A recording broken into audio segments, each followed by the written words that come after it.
Hi friends, welcome to the Plane Fun RC channel. I'm your host, Saul, and we are beginning step 3 of the 40% scale Aero-naut Volksplane. We're now going to focus on building the Stabilator. And it's not a horizontal stabilizer or an elevator, it's actually called the Stabilator, meaning it's a full flying horizontal stabilizer. Therefore, since it works like an elevator and it's a stabilizer, it's called a Stabilator. So what we're doing now is we're actually building the box spar, and let's talk about what we're seeing here. So you've got two very thin strips of laser cut ply, and you've got slots here and here on the other piece. And these slots will line up so that you can pass through some fiberglass pieces that will ultimately allow you to go ahead and to mount the stabilator onto the fuselage. Now the way you build the box spar is you've got these two pine strips, and of course the piece of plywood, and then you have these jigs, and these jigs will be evenly distributed all along the length of the box spar, as you can see here. Now what makes it so unique is that if you look at it, look at these jigs very carefully, and much like the letter E, where the center line of the letter E is always shorter than the other lines, it's built in the same exact fashion. The reason for that is because that allows for just a little bit of space for the piece of plywood that is laying flat. That way, when you push these jigs in place, it perfectly centers it because, as you can see here, this part of the jig then sits flush with the table, and the plywood piece sits in between this part of the jig and this part of the jig, thereby providing perfect centering of the pine pieces. So let's go ahead, let's build our box spar. More to come. All right, friends, let's tell you what we have going on here. I want to be very clear and concise about the construction because the instructions for the box spar, they stink. So let me clarify some things so you understand what to do if you are building this airplane. So right off the bat, these pine strips that you see here, these strips right here, they are 851 millimeters long. So you want to make sure you draw a center line at 425.5 millimeters. And that line here on the pine strip will line up with the line there down below on the plywood piece. Now that line down below has to sit exactly between those openings because, as I mentioned before, those openings are going to be used to pass a fiberglass piece through that's going to hold the stabilator in place. Now, not only are you putting the line here, but you're also putting it on the opposite piece, as you can see there, and you need to make sure you put it on the outside of the pine strip here, and then, of course, on the opposite side over here. The reason for that is because when you go to take the other thin plywood piece and put it on top after the glue is dried, these lines here must line up with the lines here because, as I said a second ago, we've got that fiberglass piece passing through the slots, and the slots have to line up exactly. All right, so what we've done also is we've got our jigs evenly spaced. Be careful when you're putting your glue down. Don't put the glue anywhere near the jigs because the jigs are going to come out. We don't want to glue those in place. They are not made to be permanent. All right, now the other thing we're going to do too is when you go to actually glue the box bar, you're going to use a piece of wood, or in this case, I have to have an aluminum sanding bar. That aluminum sanding bar will then go on top, and you will clamp that aluminum sanding bar to the table. So we're going to bring this piece closer to the edge of the table, and we're going to use clamps to help hold that aluminum piece in place. And we're going to let that sit for a full 24 hours because the box spar is critical to the integrity of the structure of the stabilator. So just something to keep in mind. All right, let's get gluing. All right, friends, we've got our box spar clamped in place. Let's let that sit overnight. More to come. All right, friends, you can see we've got our box spar built. It looks great. Let's talk about what we've got going on here. So you're going to notice throughout the box spar here, you're seeing these little fillers that are here, okay? And these fillers are designed to go through and to prevent the walls from collapsing when you put pressure on this side to put the other piece of plywood on. You can see I've got one here that I haven't put in just yet. They're just very small, thin, laser cut pieces of plywood, and you'll notice that they're evenly spaced. Start at the ends here, put one in the center, and then of course put one at the end over here. Then have that, and then put one between the distance from the center piece to the end piece. Then have that distance from this between the center and here, and just keep having until you have all 10 in place. All right, let's go ahead, finish this up, and get our plywood piece on top. More to come. All right, friends, we are preparing to put on the other piece of plywood here on the box bar. Let's talk about some things to keep in mind. First and foremost, these are the connecting fiberglass pieces that will connect to the ball link that will then connect to the rear of the fuselage. In other words, these are the very, very important pieces that help to hold the Stabilator in place. They have to be perfectly straight, and they have to line up with the slots on the back. So one of the best things to do is to go ahead and insert the pieces here. Now, you're not gluing them in place just yet, okay? Not just yet. We're using them as a way to center it. And remember, we drew those lines earlier, and you can see how those lines line up. So keep that in mind. Now, if I pull back a little bit, you can see how we have the Stabilator, or the box bar, pardon me, on its side. Because what we're doing is we're getting it so that way it sits nice and flush on the table. So this plywood piece back here sits nice and flush with the edges here. All right, let's get our piece glued in place, and more to come. All right, friends, you can see we've got our second plywood piece in place. You're going to glue it in the same exact fashion as before because we want a good, strong bond. Let's let that sit for a full 8 hours, and more to come. All right, friends, our box bar is complete, and you can see it just looks great, came out really well. Now, if you look carefully, I did round off the corners just a little bit. You want to do that on all 4 corners so that you're able to slide the actual ribs in place. Now, once you've gone ahead and rounded off the corners, you then need to go ahead and mark off the distance for each of the ribs. Now, I'll have it in the description as far as how far apart the ribs need to be placed, but that's in the manual as well. Anyway, nonetheless, you're measuring from the center here in the actual, you're measuring from the center here in the box bar, and you're going outward, making marks along the way for where each rib will be placed. Now, these marks represent the inner portion of the rib. So all we have to do now is just to go through and slide our ribs in place. All right, let's get our ribs on, and more to come. All right, friends, as we continue our update, you can see we've got a lot of weight sitting across the Stabilator, and let me explain what's going on. So if you look very carefully here, you'll notice that we have some magnets, and those magnets have the center ribs 5 millimeters from the table.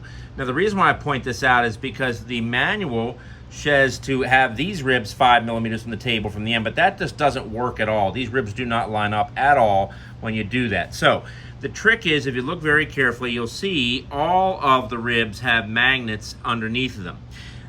What I did is I went ahead and I made sure that all the magnets lined up with the ribs so that they are in line with these magnets here in the center ribs.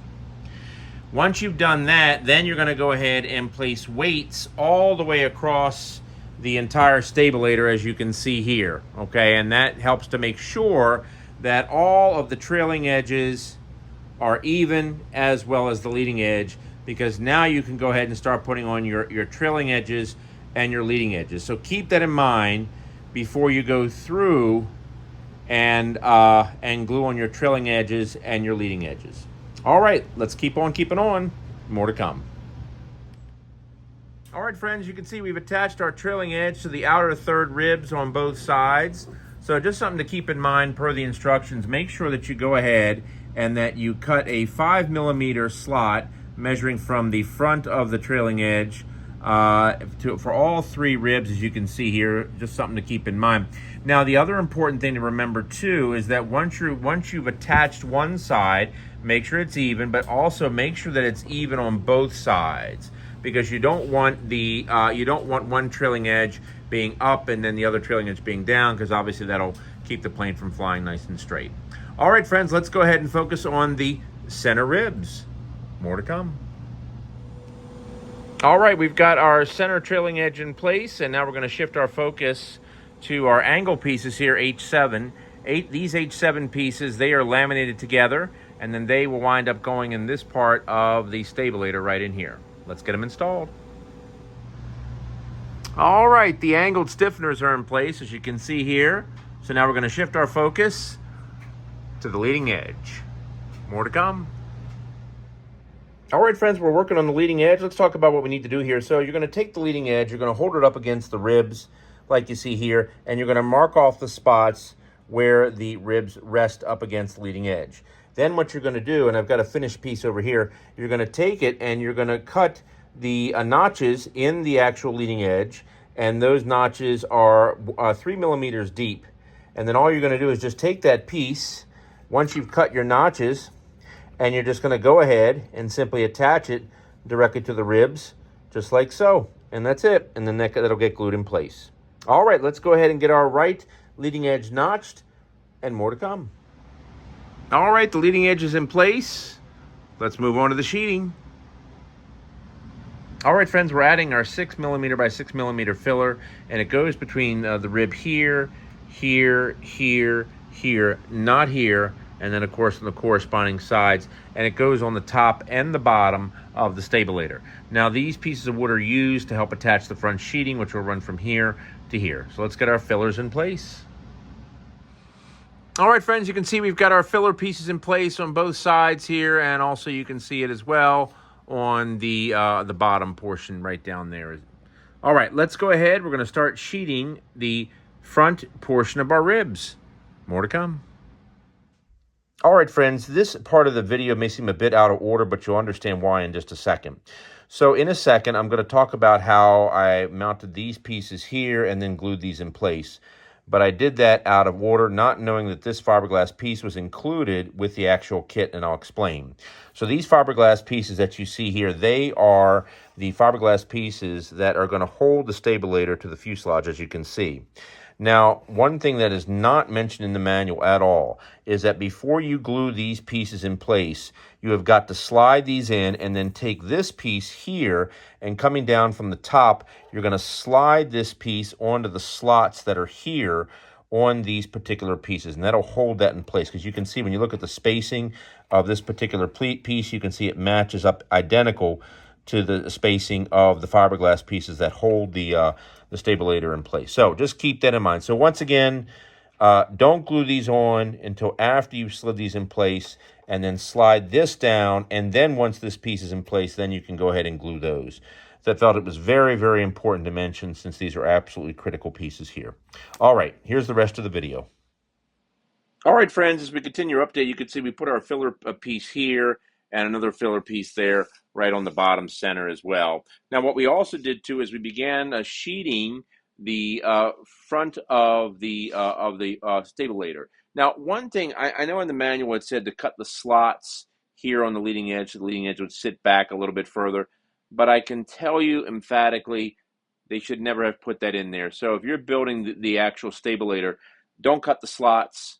Just glue the leading edge directly to the front of the ribs, because then this piece will sit behind the leading edge, and it should be nice and flush. You can see there's quite a bit of a lip here. This is going to require quite a bit of sanding to get that to be nice and even. But anyway, we've gone ahead. We've started with our top front of the stabilator, and now we're going to go ahead and start working on the bottom portion of the stabilator as well. All right, friends, more to come. All right, friends, it's time for our fiberglass horns that are once again going to be used to connect the stabilator to the fuselage to be installed. So what we want to do is we want to go ahead, much like we did before, we're going to insert them into the slots here. And you'll notice the piece here has a little tiny slot there on the bottom. And you want to take a small piece of wood after these are inserted, and you're going to insert this into the slot. So make sure that when you put these in, the slot faces the same direction for all four pieces. So let's go ahead and get those installed. All right, friends, we've got our fiberglass horns in place, as you can see there, and they look great. One thing that you want to make sure you do is on the back side here, you see that we've put on a little piece of wood because there's that slot. Make sure that you go ahead, slide the wood in place, and then go ahead and apply your glue to the front and the rear Thin CA will do fine. It will hold it. Believe me, it's very, very strong, so you won't have to worry about that too much. All right, let's go ahead and shift our focus now to sheeting the bottom. More to come. All right, friends, you can see we went ahead, we sheeted the bottom portion of the Stabilator. We've got that on. We also went ahead and started putting on our outer pieces here on the outer portion of the Stabilator and our trailing edge connecting pieces here on both sides of the Stabilator, as you can see. Now, quick tip for you, when you go to put on the outer piece here, cut yourself a little piece of 8x8 millimeter wood, the same stuff that was used as the filler here to attach the sheeting. Just put a little piece right here because you're going to need that. You're going to need some supporting structure for it to attach to. So we're going to go ahead and put our other outer piece here. And then, of course, the same thing on the opposite side as well. Don't forget your filler. And then there is another piece that goes along here, another long piece of that thin plywood, the same stuff that we use for the sheeting. But we're not going to put that on yet because we've got a piece of wood that has to go here. And I'm going to talk more about that in just a second. More to come. All right, friends, as we continue our update here, we are about to go ahead and build the center section that's going to go and fill in this area in here, and I'll explain. So in the rear, back in here, this particular Stabilator has a functional trim tab. If you have ever seen a full-size aircraft, like a Piper Cherokee, for example, Piper Cherokees have a full-flying Stabilator. But if you look very carefully, they have a trim tab, usually in the center. So what happens is that as the Stabilator goes up, the actual trim tab tends to stay in the same position and actually comes down. When the Stabilator goes down, it actually goes up. It's supposed to help stabilize the aircraft in a way where you're not sort of oversteering, I think is the basic principle. Anyway, so what's going to happen is we need to fill in this center section. And it comes with 4 pieces. You can see you've got 4 of these H14s, 2 here, and then you've got 4 of these H14Bs, 2 here and 2 here. This is, yeah. And so anyway, these 2 will get glued together, these 2 will get glued together, these 2 will get glued together, and these 2 will get glued together. And what we're ultimately going to be making is going to be this right here. And in that slot, a push rod will pass through that will then connect to the fuselage once we attach the Stabilator to the actual fuselage. So let's get these pieces glued, and I'll give you a better picture of what we're doing. All right, friends, you can see we've got H14A and we've got H14B here. The 2 center pieces have now been glued in place. It creates this channel that a push rod will go through and will connect to a control horn on the actual trim tab. And you can see what that looks like here in this photo. Now, what we need to do too is that we're supposed to have 2 control horns. It only came with 1, so I've got to get some fiberglass plate and cut a second one. But what we're going to do is after we glue this other half on here, we need to take this piece before we glue it in place. A little bandsaw, we've got to cut 2 slots here so that way we can sandwich a ball link between these between the 2 horns. And then what will happen, this will then get placed in the center of the Stabilator, and then the control horn will then get glued in place in the slots that we're going to cut here. And to show you what it looks like, you can see this is the leading edge of the Stabilator where the ball link attaches, so that's what we're looking to achieve. All right, let's go ahead, let's get this glued together, and we've got to get our second horn cut, and more to come. All right, friends, as we continue our update, we are shifting our focus now to attaching the trim tab to the actual Stabilator itself. Now, the Stabilator is nothing more than a solid block of wood that comes with the kit. It's not pre-shaped, so you have to shape it, and you're shaping it using these 2 templates here. You just go ahead and you put 1 on each side of the block of wood, and then go ahead and draw the outline, and using a belt sander and a bandsaw, cut the actual shape. And you can see here what it looks like once it's finished, just like that. Very nice. Now, once you're done, you're going to go ahead, you're going to hinge this to the actual Stabilator itself. A control horn will sit right here. A push rod will attach to the control horn, and that push rod will then attach directly to the fuselage. The way it works is when the Stabilator moves up, the trim tab moves down. When the Stabilator moves down, the trim tab moves up. Anyway, let's go ahead and get our trim tab hinged, and more to come. All right, friends, as we continue our update, you can see our trim tab here. Let's talk about what we're doing next. We're actually working to install the actual control horn. Now, it goes on the top. It does not go on the bottom. It goes on the top, and you'll see why later on. But this is the horn that you'll be using. It comes pre-cut, and you just want to make sure you lightly roughen up the area right there that will be going into the slot. Now, the slot itself is just deep enough just so that the horn sits nice and flush on the top. You just need a number 11 X-Acto blade. That's all I used. And you just keep chipping away at it until the slot is deep enough. Now, when you put the actual hinge into the slot, you want to make sure that once it's in place, and you'll want to use epoxy, by the way, if you look at that front edge of the hinge, or horn, excuse me, right there, you want it so that way it sits nice and flush with the leading edge, just like that. That's very important. So, all right, let's go ahead and get our horn glued in place, and more to come. All right, friends, we've gone ahead and we've gotten our horn in place for our trim tab. We've also gone ahead and hinged our trim tab. Now, you can see here what we did is we went ahead and we used these hinge pin hinges. And the reason why I like that is because when you're having to go through and cut slots in a surface that's angled, such as this particular trim tab here, I find that you'll need to cut the slots in a way so that the hinge is actually angled like so. Because if you were to come at the surface straight into it, you'd wind up punching in the top. You'd be too close to the surface, and there's a strong possibility that this would just rip the wood right off in flight. And of course, the problems would ensue.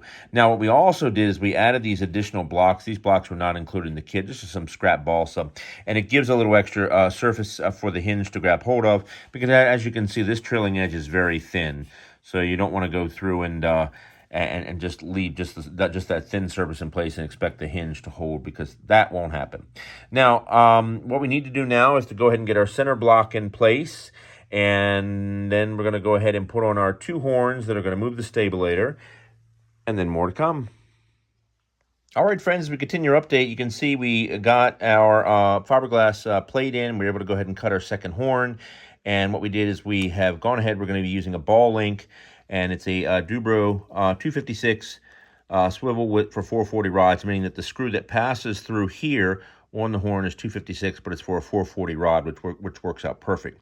Now, it's important to go ahead, put your ball link in place, get it so it's nice and snug. That way you get the proper width between the actual horns. And the reason for that is that you're going to want to come over here and you're going to want to take the horn, place it upside down, so you can go ahead and center it, and then draw your lines where the cuts need to be made on the center block. And this center block is not glued in yet, so don't glue it in until after you've made your cuts and the horn is sitting correctly. Now, the way you know the horn is sitting properly is that you'll see the holes here for the connecting fiberglass pieces that will connect the stabilator to the actual fuselage. That is the pivot point, so therefore we need to make sure that the horn lines up with that pivot point.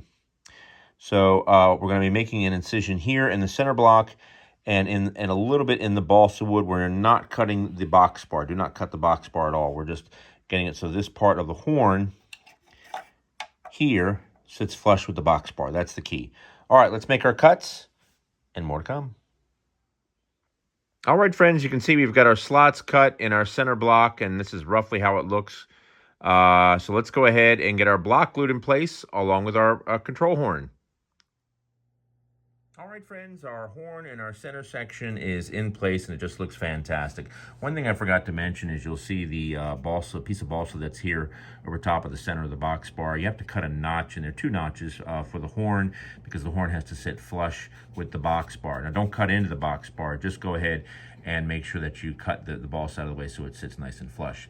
In addition to going through and installing the horn in the center section, what I also did is you'll see that gap that's there, right where my thumb is located. There's a gap between the balsa and the actual box bar. So I filled in both sides with epoxy, as you can see there, to help ensure that the center section here is very secure, as well as the pivot brackets, that little yellow thing you see on the back there on both sides. Those are the two of the pivot brackets, because the horn and the pivot brackets are going to be under a tremendous amount of force due to the sheer surface area of the actual stabilator. All right, the last two things we need to do is put on our thin plywood here on the rear portion of the stabilator back in here, and then go ahead and put on our counterweights here, glue those on to the ends of the stabilator. All right, friends. More to come. All right, friends, you can see we've got our counterbalances in place, our thin plywood sitting right here, and she just looks fantastic. So the Stabilator is done. All right, friends, we're going to move on to doing the wing as we get into the final major construction. So please keep watching. Thank you for watching altogether, and please like and subscribe. More to come.